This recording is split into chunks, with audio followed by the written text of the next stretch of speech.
Good morning, CUT. God bless you. Thank you, Miss Shirley Walls. For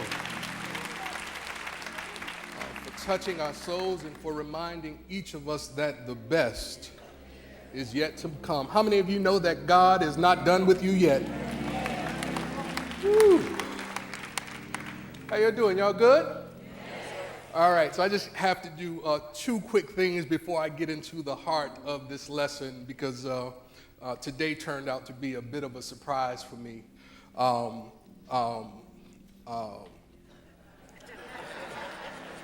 So you all know that I have a little bit of hood in me, right?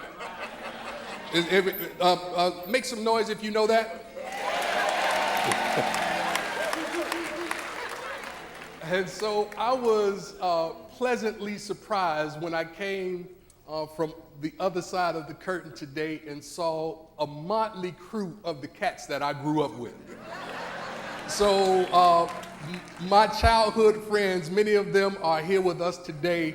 So help me say thank you to my brothers Alonzo Roberts, Raylon Patton. Stand up, man. You can't sit down. I'm calling your name. Stand up. See, that hood too. They don't know no better. Raylon Patton, Ronnie, I don't remember your last name, man. Love you. Lorenzo was always a problem, y'all. Lorenzo was always a problem. So somebody meet Lorenzo in the parking lot after and make him pay for the stuff he did to me when we were younger. Leonard, stand up, man. Leonard Patton, Raylon's brother. Eddie, little Eddie, stand up. Little Eddie is bigger now. He's much bigger than he used to be. My guy, OD, Carter Dean, and Theron Patton. Help me say thank you to these cats. Who am I missing? Who? Little Chester. Chester, stand up, man. Can't see you hiding back there. Chester big too now. Right, so these are my OGs. These are my OGs. Thank you. Help me say thank you to my OGs. Thanks for being with us, man. I love y'all. I love y'all. I love y'all. I love y'all. I love y'all. Feel free to come back and hang with us anytime. We welcome you. And next, so we've got a new sailor in the family. One of the things that we do in our family is when we don't want to go to school, we go to the military. And so my son, Mikhail Wells, Seaman First Class, or Seaman, just Seaman? Just Seaman, Mikhail Wells, stand up, man. Let us love you.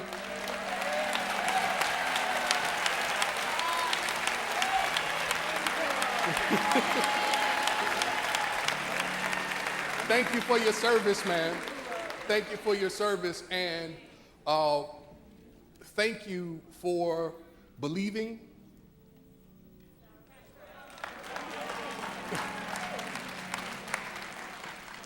in yourself and for giving yourself an opportunity to learn some things about you that perhaps you didn't know.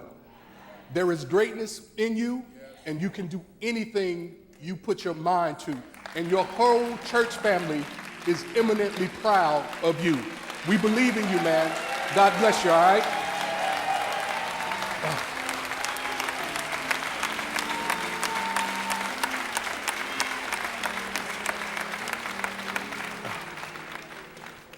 And so today in a few minutes, we talk about how it is we can learn to move beyond our comfort zone. But before we get into that, I just want to read to you from the book of Esther. In the 4th chapter, 9th verse, and it reads, Hadach went and told Esther that Mordecai had said, what Mordecai had said. Then Esther spoke to Hadach and gave him this message for Mordecai. Esther said, all the king's servants and all the people of the king's provinces know that if any man or woman goes to the king inside the inner court without being called, there is but one law. All alike, regardless of who they are, must be put to death. Only if the king holds out the golden scepter to someone, may that person live. I myself have not been called to come to the king for 30 days. when they told Mordecai what Esther said, Mordecai told them to reply to Esther. I love when somebody tell somebody else what to do. Mordecai's message to Esther: do not think that in the king's palace you will escape any more than all the other Jews. For if you keep silence at such a time like this, relief and deliverance will rise for the people of God from another quarter. But you and your father's family will perish. Who knows? Perhaps you have come to royal dignity for just such a time as this. What Mordecai was saying to Esther is that if you are going to help the people, you have to be willing to get outside of your comfort zone. Say, take a risk and get outside your comfort zone. What is the comfort zone? The comfort zone is a place where we find contentment and satisfaction. All of us know what it means to be in a comfortable zone. Is that right? Know that the comfort zone is not a bad place. It's simply the place where we find ourselves with the least amount of stress, tension, and anxiety. The comfort zone is not a bad place. The comfort zone, like many people, has its pros and cons. The comfort zone in my mind is like a good house party. Different DJs, same music, no matter what party you go to. So then the habits, the routines, and the paths of least resistance are all hallmarks of our respective comfort zone. A comfort zone is anything that keeps anxiety and uncertainty in check. Conversely, those things that make us physically and mentally uncomfortable fall outside of our comfort zone. Simply put, your comfort zone is the behavioral space where your activities and behaviors fall into a set routine, a set pattern, and this set routine and pattern minimizes the risk that you are meant to face when God called you out of God's greatness. And so here is the challenge. The state of relative comfort that we find ourselves in whenever we are in the comfort zone gives us the ability to only produce so much. You can only be so great as long as you stay in your comfort zone. Einstein said it this way: insanity is doing the same thing over and over and over and over again and expecting a different result. Many of us are wanting something different, but we're not moving from the place that makes us the most comfortable. We want more health, but we won't change the way we eat. We want the right relationship, but we won't work on ourselves. We want a pay raise, but we don't give more effort at the job. We want more customers, but your business does not offer anything new that would attract new customers.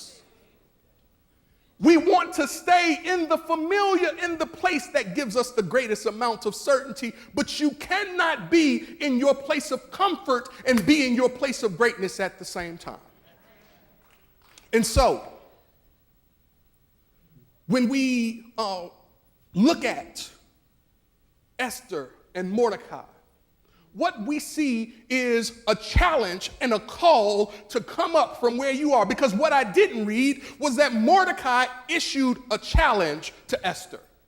He said, Esther, I believe that you are where you are, not so that you can be the queen, but so that you can be of courage. Because Esther, ladies and gentlemen, was known for her beauty. She was known for her smarts. She was known because she was pleasing to the king's eye. But I submit to you, the things that are most obvious about you are not the things that people really need you for. The things that make people comfortable when they're with you are not the things that will help you raise them and the relationship up to a new level. And so Mordecai is challenging Esther to be something that she's not even sure she knows how to be. He's challenging her to get outside of her comfort zone and to take a risk that might even cost her her life. And so many of us settle for the mundane. We settle for the mediocre. We settle for the average, just because it makes us comfortable.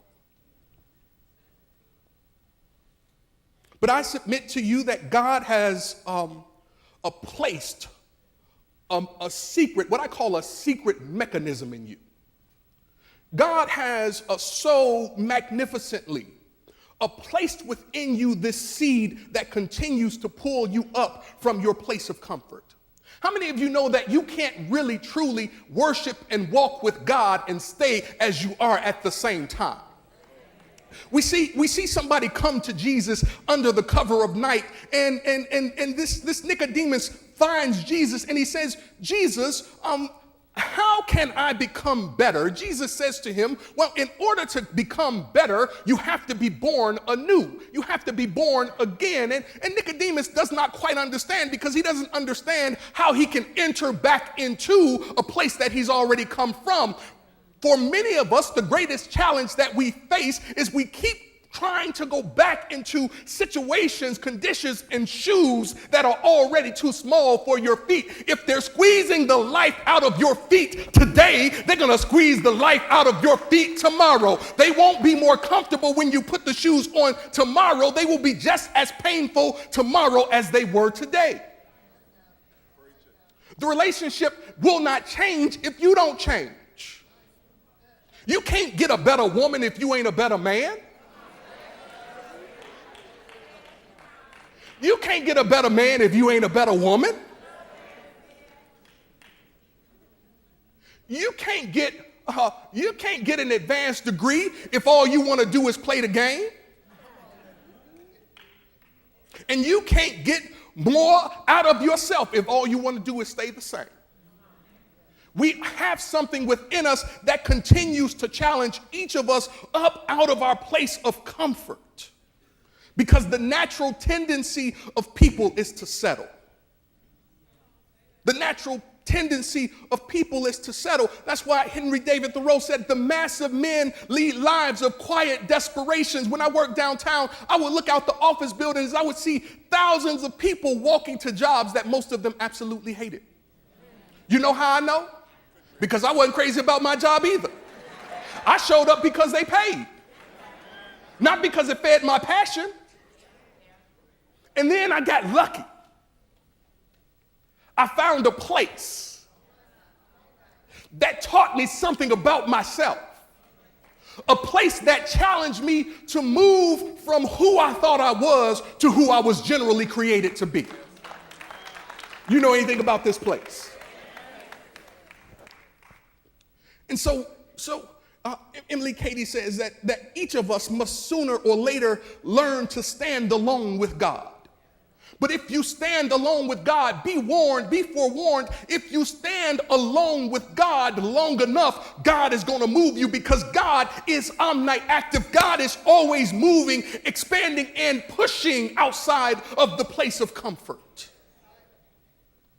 And so you can't very well walk with God and stay the same. That's why even when Jesus called his disciples, he called fishers and he made them fishers of men.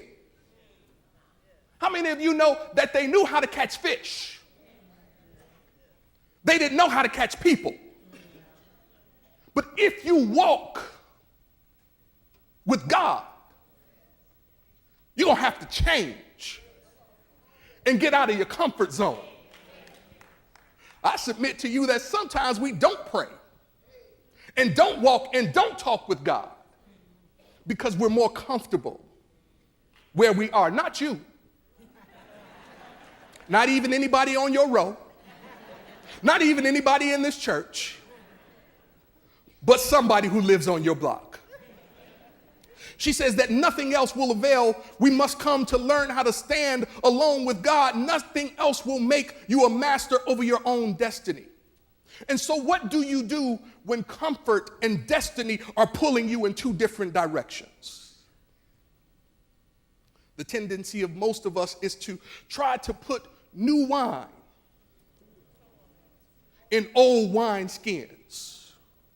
Because we think. See, we think out of the patterns that are most familiar with us. We move out of the behaviors that are most consistent to us. And so we think that we can get the new thing that God is doing in us and stay the same. But you must become a new creature in Christ. You can't put your new wine in your old wineskins.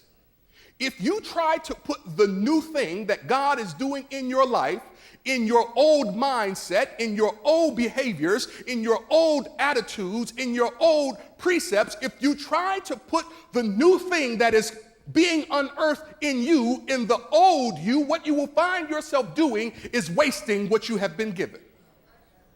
Because the new wine can't be contained in your old wineskins.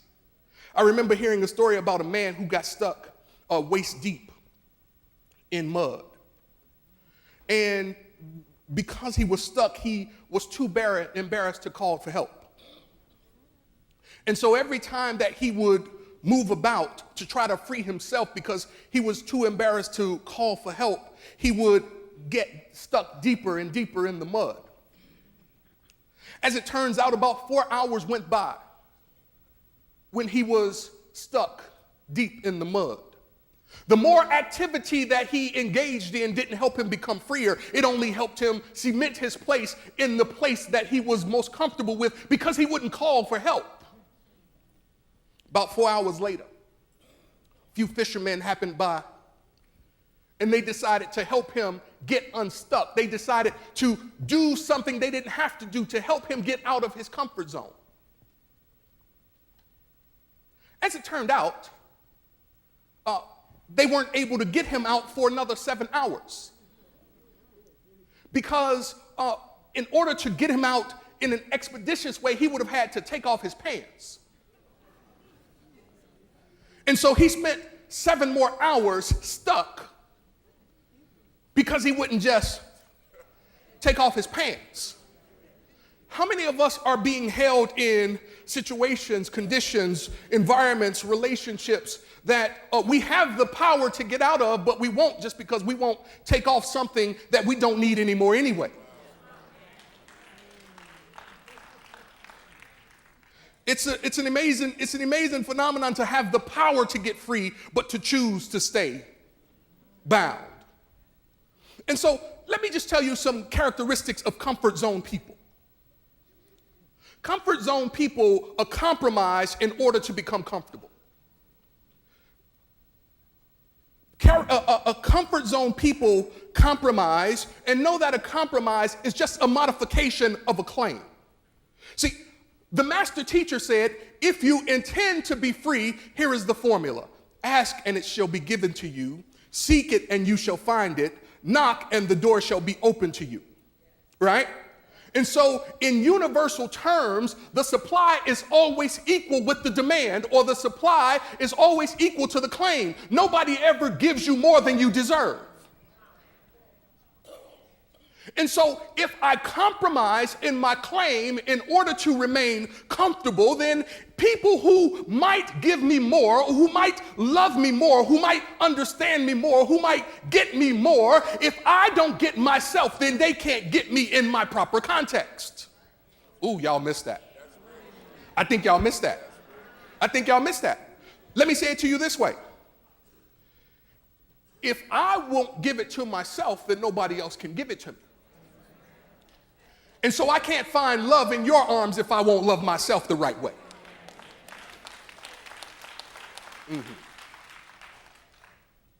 When we compromise on the claim, we can expect a compromise on the supply. And so in order to move out of our comfort zone, we have to be willing to eliminate our excuses, to take action, and to do something great with the greatness that has been put inside of us. Because when we compromise, it comes at the expense of being able to get out of our comfort zone. Right? We have to be willing to take action. We have to be willing to work if we're going to come outside of our comfort zone, because the only place that excellence comes before work is in the dictionary.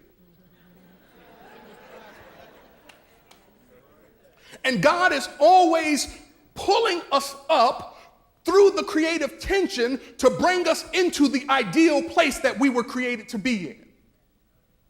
But if I insist on my comfort zone, then I can't really, truly access my creativity. You hear me? Do you hear me? You hear me? You hear me? Listen to me. Listen to me. Listen to me. Most of what you desire can be yours if you will change the way you think. And one of the ways that God is thinking through you is through your creativity. But when you become comfortable, your creativity often wanes. And so the more comfortable I become, the less engaged my creative capacity is. The more comfortable I get with where I am, the less of a claim there is on the divine creative that there is within me. And so comfort moves me to a place outside of my natural functioning, and I begin to move in ways that are not even consistent with who I am and whose I am. Comfort stifles my creativity. It forces me to not think creatively. That's why when you get angry and you have an argument, you can't find the solution. Because anger, like comfort, stifles your creativity. Next time you have an argument with someone, come out of the comfort zone of the rush that you feel in the middle of that thing. Take a couple deep breaths, and then watch the creative power flow through you.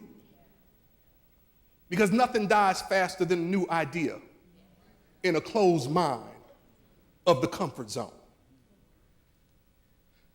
Do know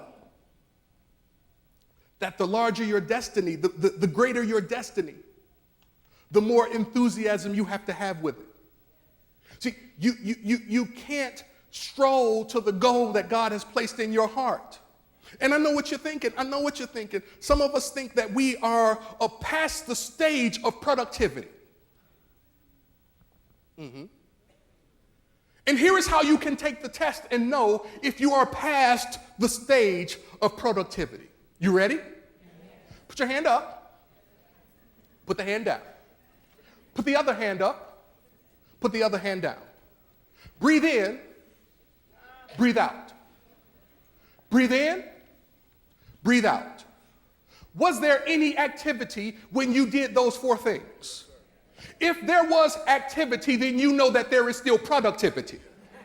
It's that simple. See, your age is nothing but some chronological sense of a limitation that you bought into, but your age has nothing to do with what God is prepared to produce through you.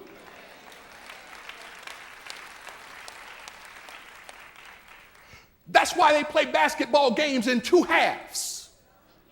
Because whatever happened in the first half of your life, once halftime comes, it's over. The second half is a whole new ball game. And I submit to you that there are some people in this room who are supposed to produce more in your second half than you produced in your first half. It doesn't mean it's time to chill out and find the comfort zone. It means that you're supposed to get busy and find your sweet zone.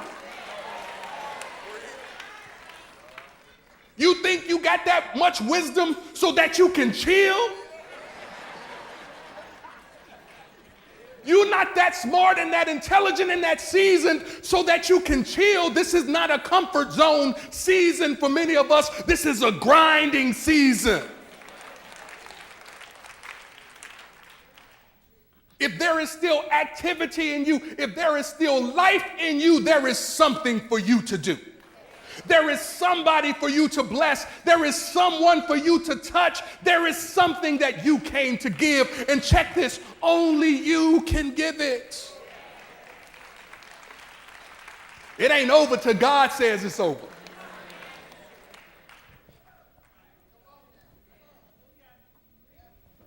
Your destiny is calling you. It's calling you. It's calling you. When Mordecai said to Esther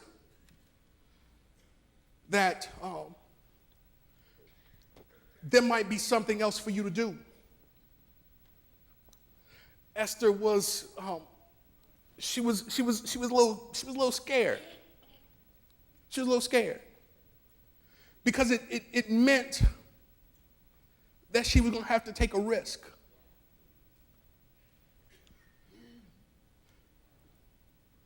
But I do believe, like Mordecai said, for you who hears this, for you,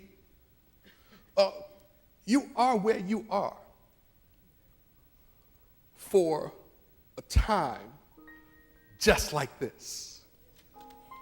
And it might mean that you have to move out of your place of comfort, out of your comfort zone. It might mean that you might have to take some risk. And on the other side of risk is always the opportunity to win or lose.